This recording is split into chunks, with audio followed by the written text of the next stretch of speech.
Hi, my name is Alba and I'm an English teacher here at ETIC Formación. I studied translation and interpreting at Granadas University.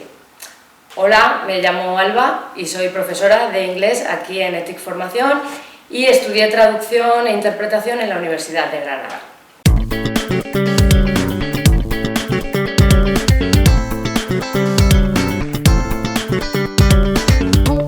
The methodology we use in our lessons is different and depends on the groups. For example, with kids 3, 4, 5 years old, we use songs and games and flashcards to teach them English, vocabulary especially.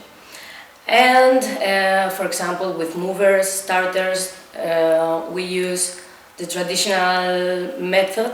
It's the book and the workbook, and then we do different activities, games, word games especially.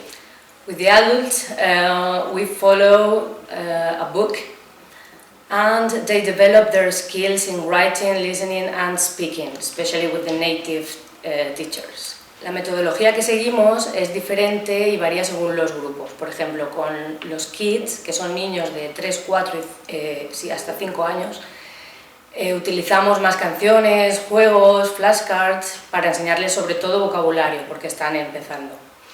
Por otro lado, con grupos como starters o movers, utilizamos el método tradicional de enseñanza, que es libro y el cuadernillo, y aparte hacemos también juegos y actividades sobre todo de vocabulario. Y bueno, les encanta.